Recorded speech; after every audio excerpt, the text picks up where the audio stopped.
What we have here is a boost. A signal boost. Of comic book Kickstarter campaigns.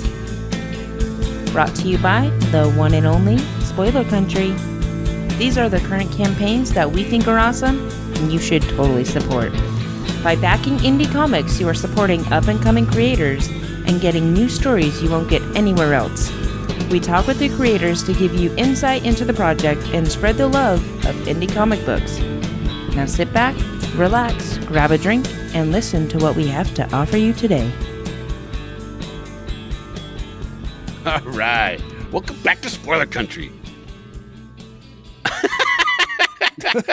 All right. That was the weirdest thing ever, but I'm Conner Regan. That is Mr. Horsley, and I just totally had a brain aneurysm for some reason and just stopped talking. I just forgot the next section, which is the weirdest thing. I've never done that before. That was hilarious. But today is exciting. It's another edition of our Kickstarter Signal Boost, number 11? No, 12. Number 12. Oh, number 12. There we go. That is crazy. And as always, I have three fantastic Kickstarters to bring to you today. And one is a repeat because, you know, we were smart and added it in like a month too early for its Kickstarter. And that is The Bawdy Tales of Lazlo Cale. The Bawdy, B-A-W-D-Y, Tales of Lazlo Cale by creator Andrew Maxwell. Yep. And then we have Conner Bartel with Swords and Sorrows. Yep. And we have Welcome to the Void with Chuck Pineau. You had to say it like that, didn't you? Well, you have it like, you know, it's like Welcome to the Void. I don't know. It's kind of cool. I like it. I mean, I'm on board. And you're on board? I'm on board. So just because you said it that way, I'm on board now. So these are all ones that reached out to us, and Johnny did a nice interview section with each one. Segment, I should say, not a section, but an interview segment with each guy, and they sound really cool. Yeah, and I did these way in advance because of, you know, hello, we're going to be in Comic-Con tomorrow. But these were done way in advance, and because I was like, you know what, I've got to stick true. We got to do one every month, but I'm not going to have time to do this, like, you know, in Comic-Con. So I recorded them all in advance, got them ready to go. And then, of course, we forgot to record our little part to put it out on the 15th, and it's going out late. So sorry, guys. That's funny. Yeah. Yep. Oops. You know, the funniest thing about going into San Diego, though, I know this is not the right episode to do this on, but whatever. Whatever. It's this week, was the fact that I booked everything back in April, early May, somewhere around there. And I was like, I told you, and I was like, hey, I'm flying down. You're like, oh, I kind of want to fly down. And then a couple weeks later, you're like, we booked too, and we're flying down. Okay, cool. And you're like, what airline you're on? I'm like, I think I'm on Southwest. Oh, we're on Alaska. And then today I'm printing out my itinerary. We're on the same flight, both on Alaska, which is hilarious. I was like, oh, and we bought tickets months apart from each other. You're like, when I'm landing, you'll be taking off. I'm like, what time you leaving? You're like 5:30 in the morning. I'm like, I leave at 5:30 in the morning. I'm like, what airline you on? You're like, Alaska. Which one? This one. Oh my God. So you know what? I bitched a lot about us not being able to travel together, and apparently we are traveling together. Yeah. Didn't it's gonna even be funny. It. I'll probably be sleeping on the plane because it's hard for me. I'm gonna make you up. I'm gonna be like, nope, wake up. No, that won't work. I'll give you the death stare. That's not that. That won't stop me. I'll be the stare of death. Oh God! Oh no! Throw you into the void. Into the void. Let's listen to Andrew Maxwell with The Bawdy Tales of Lazlo Cale.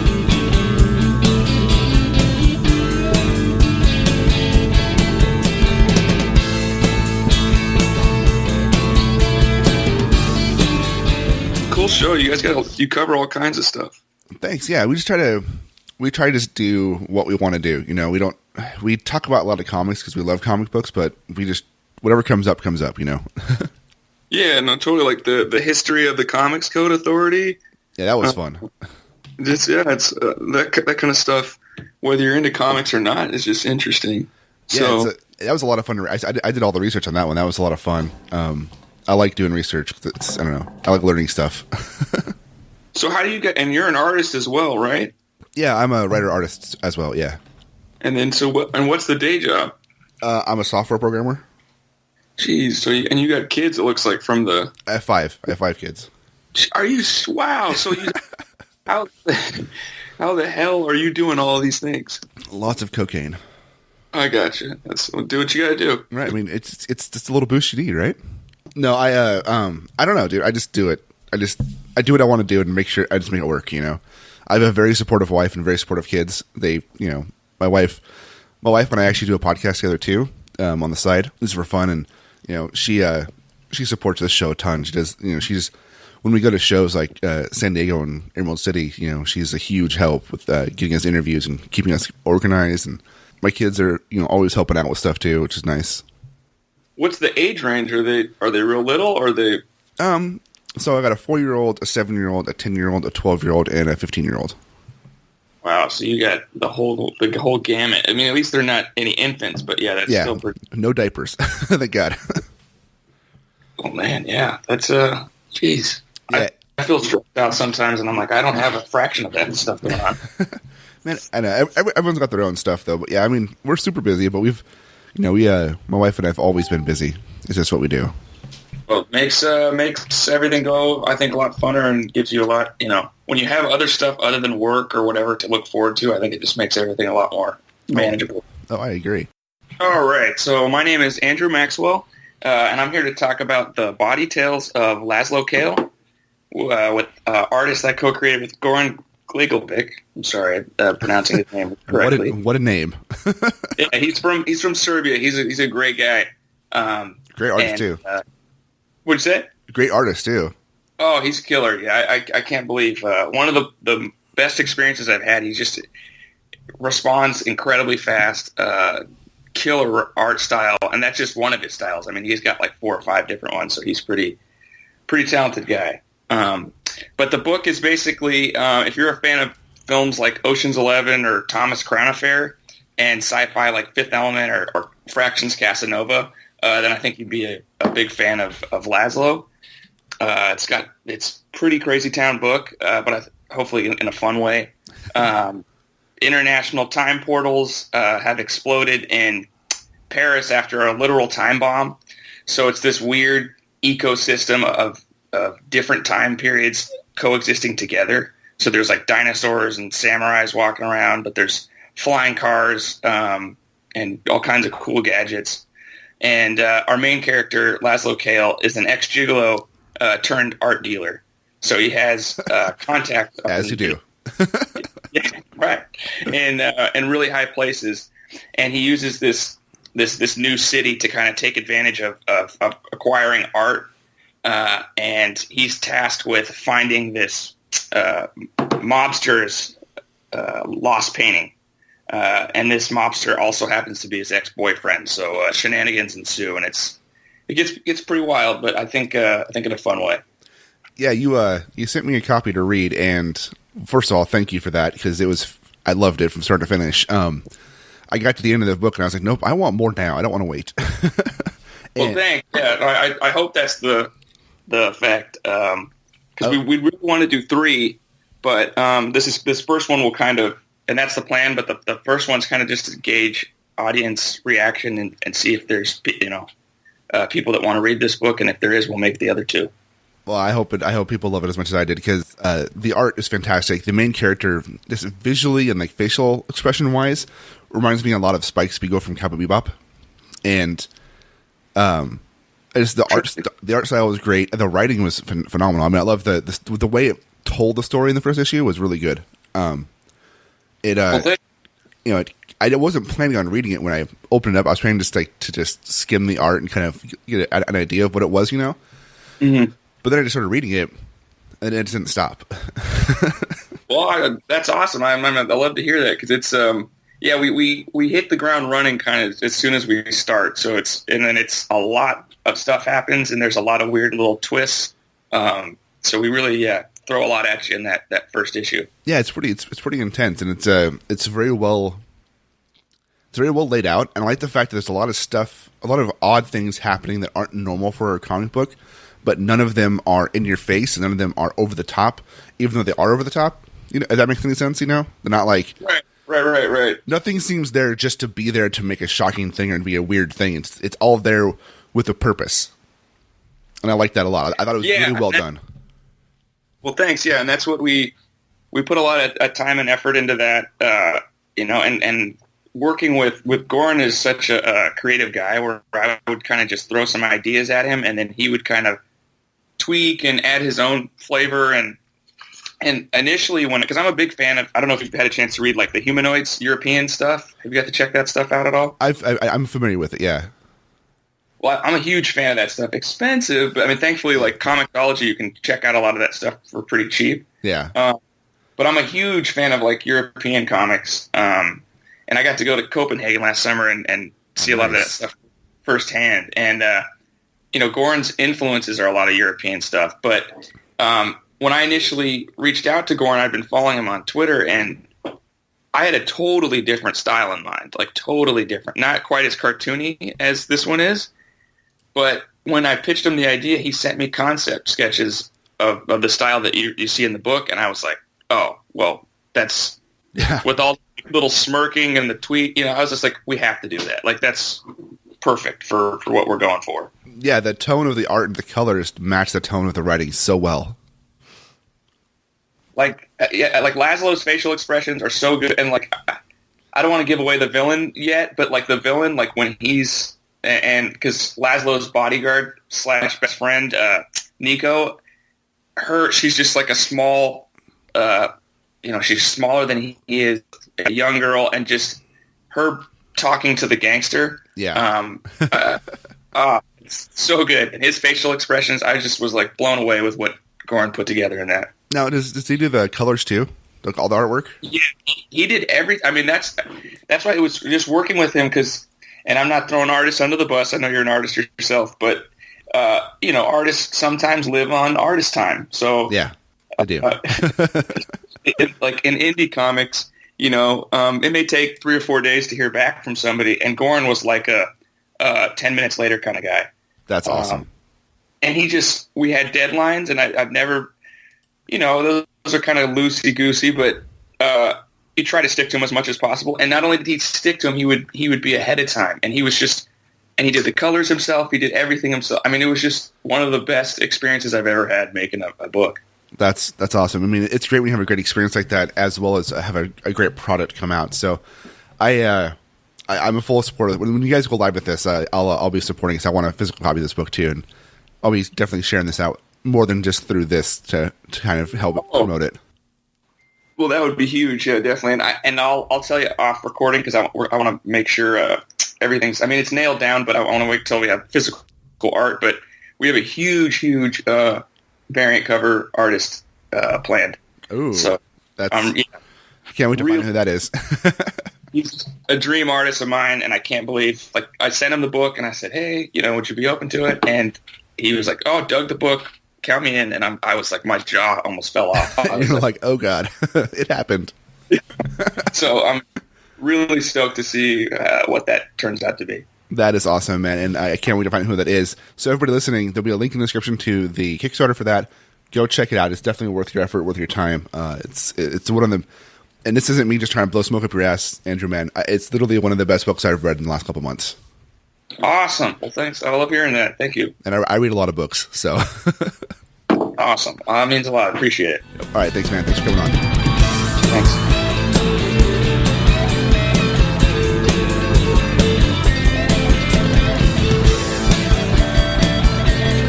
That sounds awesome. I read the first issue, and yeah, I loved it. I legitimately loved that book. Yeah. Yeah, I haven't read that issue yet. I know that they sent it over to us, but you know, we get so many, and then the ones that we tend to have on, you usually read and go through. So that was cool. But Andrew seems like a really cool guy. He's awesome, and I would love to have him come on for a full episode sometime. He's the kind of guy we can just chat with for an hour. That's cool. Yeah, definitely.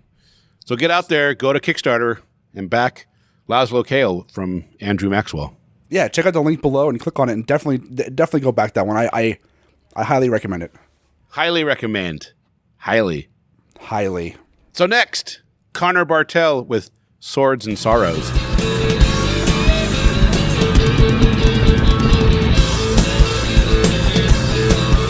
So my name's Conner Bartel, and I'm a writer of Swords and Sorrows. It's a Japanese-inspired one-shot comic about ninja assassins, katana fights, and deep personal regret. And it's illustrated by Adega and Ilhan. This is our second comic together, but it's going to be our third Kickstarter. Nice. So what's the story about? It's about an assassin called Rat who was pushed into the life of an assassin at a really young age to start his training. And after his first kill, he asked his master, what would happen if I never wanted to do this again? And the master explained to him that guild rules is you have to fight your master to the death if you want to leave the life. And so he trained as best he could throughout his whole life to be not the best assassin, but to be the best fighter, so he can eventually survive when he challenges his master. And the book is about that night when he challenges his master. That's an interesting take on the whole assassin, code of ethics. I guess it's a code of ethics, but as you want to call it, the train to be the best, but not for the reason you think. yeah, and part of living that life and being the best is killing just to survive, Right. So that's where the whole deep personal regret comes into, and it also comes into this master raised him too. So, certain things come to light when he's trying to kill him, that he never thought of before. Right. Is this book going to be fully colored or black and white, as the preview is? It's gonna be black and white. Nice. We did a previous comic called Grimwood Crossing, and that was 2 75-page volumes, and it was a supernatural western, and we had a really detailed, really strong black and white style in that one, and we're going to use a similar style but more Japanese inspired in this one. So Nice. It's going to be it's kind of inspired by manga too.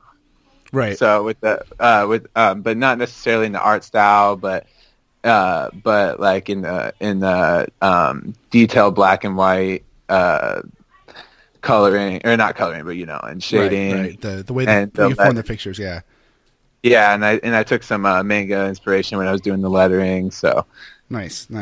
Now I read the 5-page preview you sent over, and it's I got to say it's very intriguing. I really want to know what happens next. What happens? How does he go free, or does it go the opposite direction? Yeah. Thanks. That's what we hope for. Yeah, that's what we hope. The reaction we hope for. And the art's fantastic. I love the art. I love especially page. I think it's page 3 when he looks really with the white dots all over it. Just looks great. It comes out. The details there, like it's bloody and gory without being bloody and gory. Because it's black and white, so it's all implied, and it hits that. I don't know. It hits that. This is a violent act that's happening, but it's not like in your face and like over the top bloody, even though it kind of is. Does that make sense? Yeah, I totally get where you're saying. Yeah, Adega, his name is Adega Ilhan. That's the artist, and yeah, he actually just graduated from, I think it's pronounced Anadolu University. He's from Turkey. Nice. So he studied art there, and he's so talented, and I love working with him. And we've been working together for a long time now, and that's awesome. And yeah, he did a similar thing with Grimwood. It's we can get away with a certain amount of gore because it's black and white, right. And so he doesn't really shy away from that, as opposed to, if we did color and where, the red would just pop out and cover everything, Right. So sometimes I think black and white comics, especially when you're dealing with like a darker topic, sometimes a black and white just kind of helps to move the story along, because I feel like sometimes with color, your eyes get lost in the backgrounds, And with black and white, if you have somebody who knows, like your artist says here, knows how to you use those lights and those darks to create the depth of the room, your eyes get focused on what they need to get focused on, and in a darker story, adding color, I think, would kind of take away from it. Yeah, Adigan loves to use like negative space to like imply darkness and stuff. He's really talented, really good at that, and he's also like really quick. It's honestly like freaky to work with him. That's awesome. I like the fact that on the website you or whoever put the website, you or him or whoever, somebody else, included like thumbnails and like process sketches, because I'm an artist myself, so I'm a big fan of seeing how something goes from concept to final page. I love watching that process, and I love the fact that I can look on the website here and see the sketches, and then the rough sketches and the less rough sketches, and as they built up to the final page, it's pretty cool. Yeah, something we did for our last series, Grima Crossing, was I put out a video where you could see various pages from thumbnail to sketching to detailed pencils to inking and then to finishing up digitally and then the lettering. And you can see like the whole process, and you can find Grima Crossing on YouTube to find that video, and it's really it was really cool, you know. And I think I wanted to do that the same way with this one. Adigan tries to keep me really involved in the art process, so he's taking pictures of like every step of the way, and something I really appreciate. And then you can also go on both of our Instagrams at either Adigan Ilhan or Conner_Bartel on Instagram, and all kinds of art and like pencils and thumbnails and concept sketches and stuff. So that's awesome. I'm actually looking at Grima Crossing right now, and the art looks fantastic on that too. Oh yeah, I'm blessed. I'm blessed that Adigan, you know, lets me waste his time. Well, don't shy away. I mean, I know it was just 5 pages that I read, but the 5 pages that I read definitely set up a story extremely well. So the writing is top notch too. So don't shy away from yourself. Thank you. I appreciate that. Yeah. Let's not talk all about the art here. You know, you are the writer, and it did come across really well. Oh, thank you. I really appreciate that. Yeah, we're really excited to bring a much smaller story. Grima Crossing is about 150 pages in total, and that was our first graphic novel, both of our first graphic novel. You know, and you know, you usually start small, and we kind of went the opposite way. So we're very excited to bring a smaller story this time. Well, if you start big like that, then when you do the smaller story, it's that much easier because you've already done something huge. Oh yeah, this has been such a breeze. Like it's so funny. We took months to do just the first, because like Grima Crossing is split up in 2 volumes, but it's also split up into 6 issues. Right. And we took like months just to do the first issue, and then like after that, like we both got so much better at our respective crafts, and yeah, and we just started like you know speedballing this freaking comic, just going crazy, and it got to the point where like I couldn't keep up with the payments, so I was like, let's go to Kickstarter. You're going too fast. We need some funding on this. yeah, it's like that whole you like fast, cheap, and good, and you can only choose 2 of them. It is. Like Adigan's like is a triple threat in that aspect, right. But at the same time, you know, like, you know, we're doing Kickstarter so that he does get more money than what he's charging, because he's very generous, you know what I mean? And he just wants to make a good comic. Well, it's great when you have somebody you work with that has the same passion you have, so you can tell the story. Because I feel like I've been working in comics since 2002, 2001, that time frame, working in web comics, and then in you know, writing and drawing stuff as well. But I've always found the projects where I have somebody I'm working with, whether I'm the writer or I'm the artist, and we both have a passion for what we're creating. It's not just a quote unquote job, you know. The end product is always so much better. Oh yeah. Passion projects are really where people just, you know, the product's your baby, you know, and so, exactly. And that's why I love Kickstarter, you know. Almost every comic on Kickstarter is like that. I haven't read a comic from the big 2 in so long. It's like I pick up my monthly Image polls, you know what I mean? But besides that, all my comics are coming from Kickstarter nowadays, because everyone's just putting so much love into these projects. Right. It's yeah, man. I don't know. Honestly, I missed what you just said because my daughter was talking in my head, so I'm sorry. Oh, that's no problem, man. Real life, right? She walks up, she's like, Dad. I'm like, shit. So I muted the mic real quick, and I was hoping I could come back in and like, hear enough of what you said to come back to it, but I was like, no, I heard nothing you just said. I am so sorry. No problem. I was saying, Kickstarter is where all the passion projects are happening. Oh, yeah.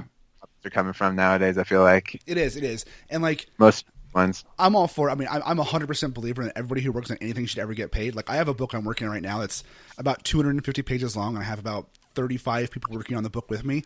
But oh boy. I had people like being like, I had friends like, oh no, we'll come work for you. I'll do a story for you for free. You don't have to pay me, or I'll work on this. I'm like, no. Everybody gets paid, because everybody should get paid in a book, right? Even if it's a little bit, even if like you take $50 for a story, it's still, you're getting paid for your work. You shouldn't. The only thing you should ever work for free on is your own stuff. I believe, you know. Oh yeah, for sure. I agree. Yeah, it's always about, because And for me too, as the guy who hires people to work for him or works with other people, it's like, if I'm paying you something to work on a book with me, or you're paying me to work on a book with you, even if it is a passion project, even if I love it or you love it too, just having that monetary thing come in makes it feel that much more real, you know? Yeah, and it makes it a responsibility, you know, like they always, like don't people say that like if you do what you love as a job, eventually you're going to hate it, you know? Yeah, you got to have real love for everything you're doing. Exactly. But at the same time, people need to eat, right? So it's like walking that tightrope. It is, and it's great. And I'm happy for you that you have somebody that you can work with and does a good job. Oh yeah. These Kickstarters are just about getting him what he's owed. You know what I mean? Right. That's good, man. Well, I appreciate you coming on with me. Thank you so much for talking to me about your book today. There'll be links in the show notes down below to get to this Kickstarter. It goes up live on July 20th, right? Yes. Okay, so right now we're about 5 days earlier from the day this one launches, but these get, people play these throughout the whole month. So July 20th will be live. But you can share that Kickstarter link on July 15th as well, because the page is ready. Awesome. So people can look at it and be notified. Yep. Share it out, follow it, get back there. The preview's up there for you to read if you want to read it. It looks great. Again, thank you so much. Yeah, thank you, man.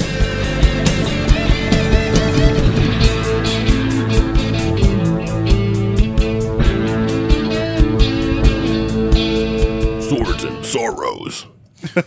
So what'd you think of that one? Archer needs food badly. It sounds cool. Yeah. It should be a good read, man. Yeah. Independents are so much fun. You don't know what you're going to get into and what you're going to get. It's either going to be really bad or you're going to love it. There's usually nothing in between for me. For the most part, I have found that most independents, when I read them, even if they're not the best, I still enjoy it because I'm reading somebody's craft. And I mean, I could sit and critique and pick things apart all day, but at the end of the day, I'm usually entertained by about 80% of the independents that I read. Just because, you know what it is? For me, I think I know how much blood, sweat, and tears go in to produce that and make it and put it out there. Yeah, exactly. And if we don't fuel our independent books out there, we're not going to have mainstream books, because mainstream people come from independents. No matter how you try to do it, you don't just jump you and start have doing good books. mainstream books. Yeah, because then no one's taking the time to harness their craft, to hone it. That's true. So next is, I hope I'm getting Chuck's name right. It's either Chuck Pineau or Chuck Pineau. It's Pineau. So Chuck, reach out and slap me across the face and tell me if I got your name right or wrong, especially if I got it wrong. But he's got a cool concept in Welcome to the Void. Welcome to the Void. Welcome to the Void.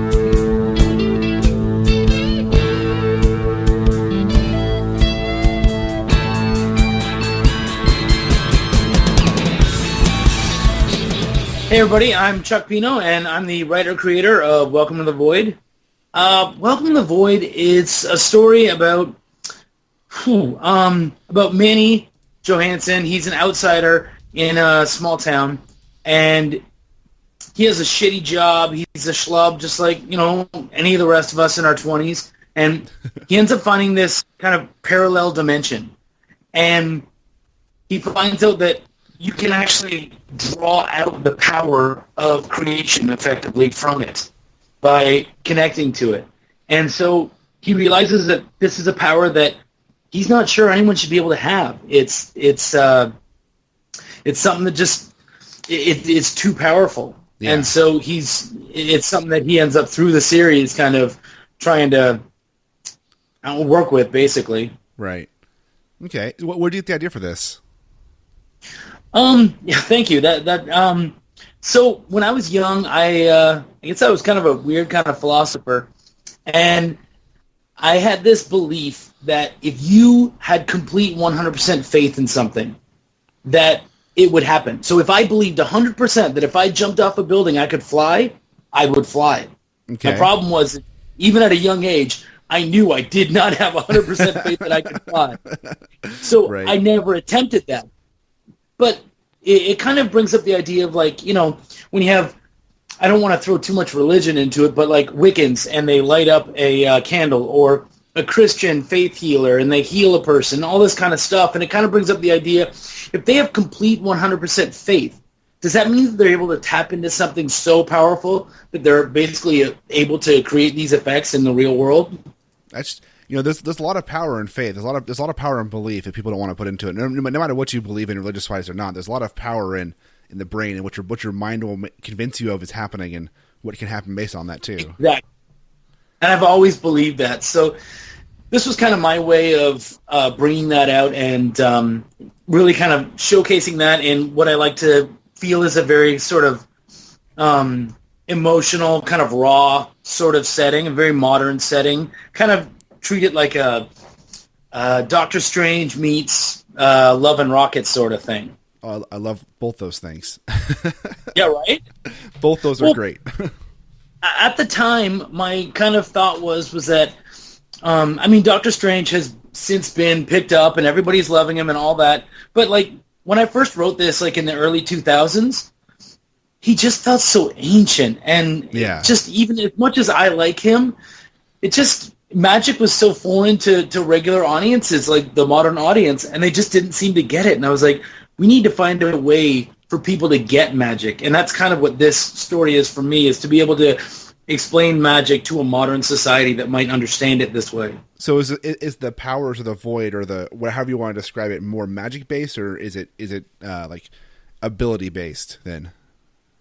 I mean, that's kind of the real catch to it, isn't it? I mean, right. The thing about it is, what I really like about it is that, so if you don't know that there is such a thing as a void, and let's say you're this ultra Christian person who believes in healing, right, and you touch a person and you heal them, that's you connecting to the void, right, and making that happen.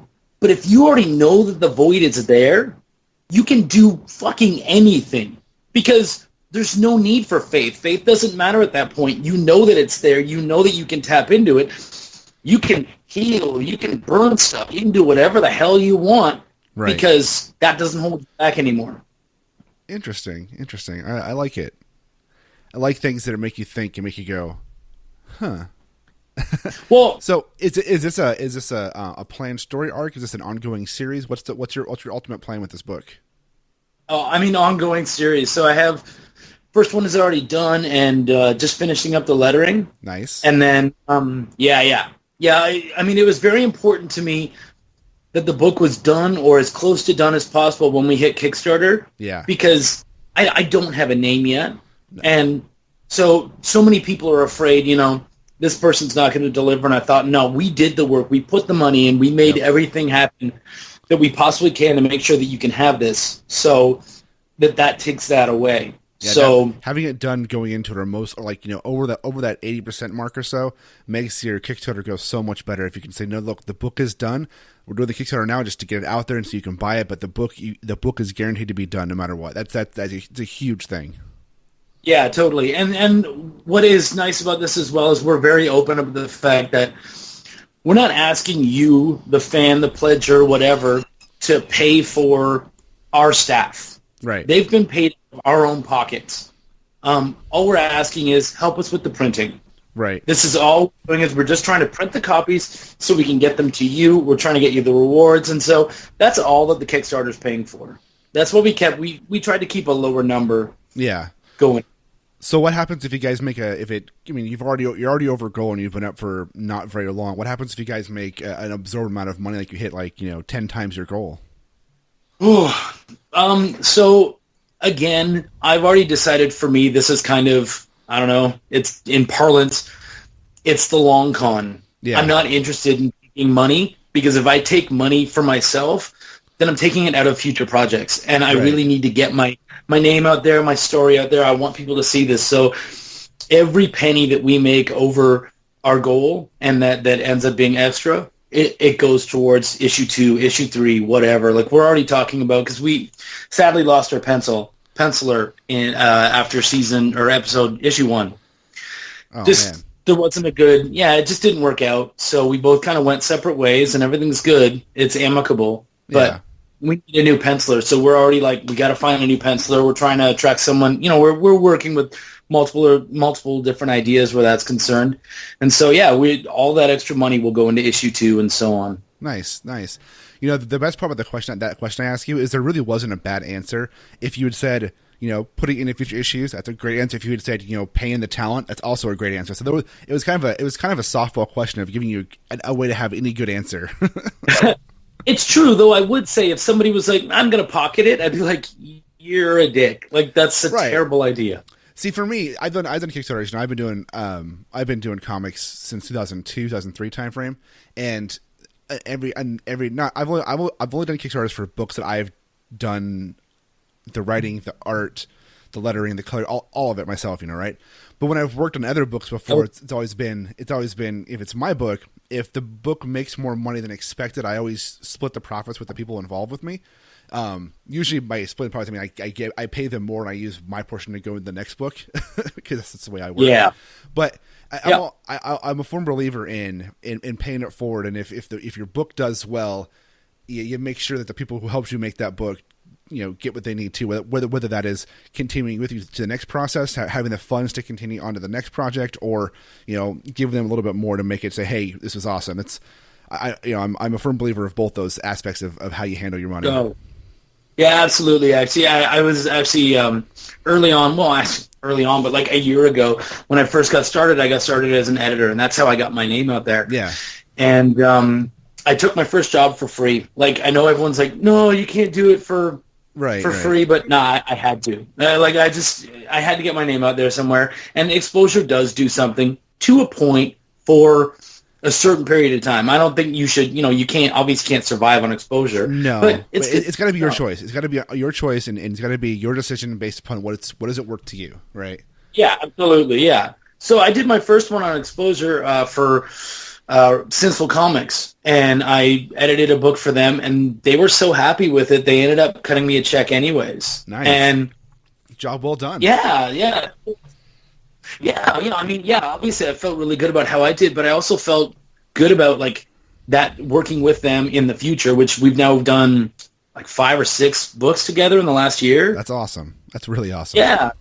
So doing that, I try to do the same thing with my team and kind of, like you said, give incentives and stuff because it means something. It really does. It does.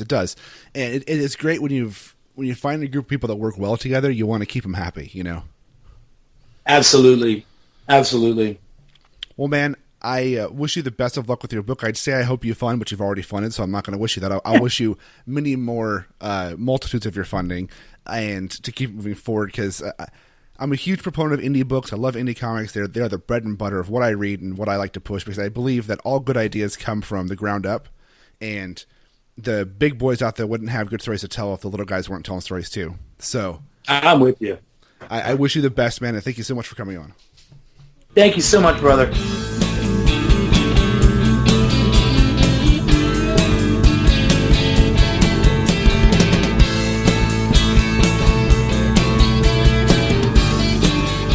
And that was The Void. Did you like The Void? Was The Void fun for you?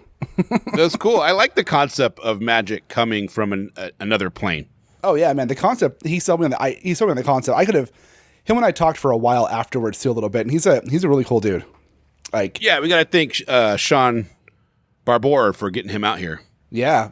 And what was really funny is him and I were talking about stories and books and artists we were doing. He has another book he's working on, and I was like, hey man, if you need an artist who's reliable, good priced, and basically can put out fantastic artwork in a quick turnaround time, don't call you.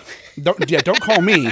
If you want it to take forever and to look moderately okay, call me. But if you want it to look good and quick turnaround, call my buddy Greg Warrencheck. And he's like, that's funny because Greg's actually the top person on my list of people he wants to hire for that book. I'm like, that's hilarious. That is funny. Yeah. That's awesome. Yeah, that's going to be a fun book. I think it's going to be a fun read too. Yeah. So definitely go down to the links below. Hit those Kickstarters. If you can, back all 3 of them. If you can't, share them around so somebody else might do it for you.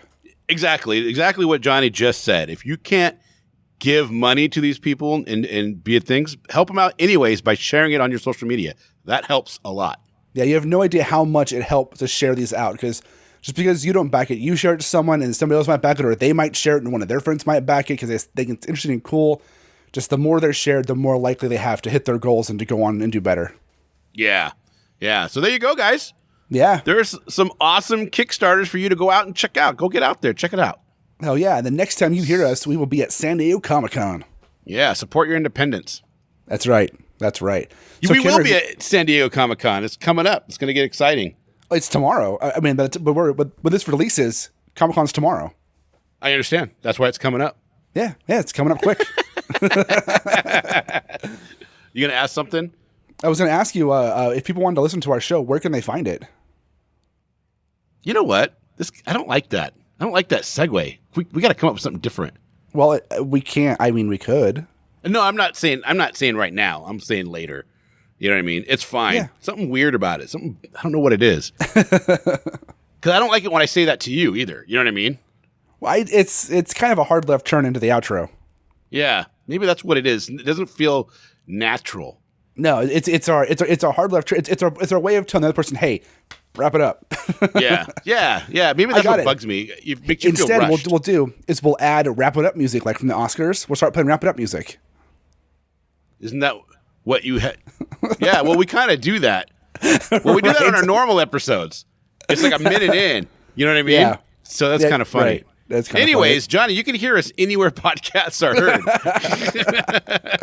Nice long segue there. There you go. Yeah. And if you want to talk to us, you can talk to us on Twitter at @spoiler_country. We're very active there. Hit us up on Instagram or Facebook or... I mean, I found out today that I forgot that I had set up a Tumblr page for us, and we also have a Pinterest page that I forgot that I set up. So, yeah, and actually, because I'm ridiculous, when we first started the show, I set up all this automation rules so things get automatically posted to Tumblr and Pinterest. So those pages have been getting followers, and people have been going to them, and there's been content updating there. I just forgot they were there. So we have Tumblr and Pinterest. Now, I'm not going to say if you message me on Tumblr or message us on Tumblr or Pinterest, we'll respond to you, because we'd never check it, but it's there for you to look at if you want to. Wow, that's weird. I wonder if someone messages, though, if you'd get a notification that you've been messaged. We might. I mean, if you have Tumblr or Pinterest, send us a message and we'll see if we get it or not. But if you want a response, we'll see if we get it or not. You know, if you want a response, I would say go to Twitter or email us at spoilercountry@gmail.com, or you can call and leave a voicemail at 707-656-2080. And just like we did on episode 100, we're going to take some of those voicemails and play them back for you guys and talk about them and have fun with them. And again, that number is 707-656-2080. There you go. Hey, before we go, though, speaking of independence, did you see the Netflix She-Ra reboot that they're putting together? I did. And I actually I put it out on our Facebook page, and I tweeted it out. It looks amazing. Dude, it looks great. I love it. It looks fantastic. I'm actually excited to watch it with the little one, so... Yeah. There you guys go. All right, guys. Hold on. Wait, real quick. Because you brought that up. Not that I wanted to stir controversy or anything shit, but did you see what this dude said about that reboot? No, I don't follow him, so I have no idea. Okay. I didn't even know who he was until Mill Geek had that whole weird thing that happened with them. Right. So he posted a picture of the person who is the showrunner and a picture of She-Ra. And he commented, boyish lesbian reinvigorate She-Ra as boyish lesbian. Oh my God. Some other negative comments about it. I'm like, really? Really, dude? Well, yeah, but you're responding, so he's getting exactly what he wants out of it. So you can either just laugh it off and shrug it off your shoulder and move on, or you can respond to it and let him have lots of free press and everybody gets to know who this dude is and gets going. Yeah, that's see, I should be able to bitch and complain about it without giving him free press, all right? Yeah, this is the wrong forum. I guess. Hey, I'm excited to watch it. I think it looks cool. I have no idea what the lady looks like who's the showrunner. I don't care. Who cares? You know what I mean? Who gives a shit? Yeah, I never would have thought to go and find her name and then look her up. You know what I mean? Right. Except to look at what else she's been doing. That's the only reason that I would look it up. Right. Other than that, I don't really care. Right. Maybe I'll go back in the edit and bleep out the name so it gets no press happening. People have to try and figure it out if they want to. There you go. Perfect. So I'm going to bleep it out. Fuck it. And that's a show. That is a show. All right, guys. Don't forget. Open your mind and read more. See ya. Oh, that was hilarious. That was great. She-Ra. Who's got the power?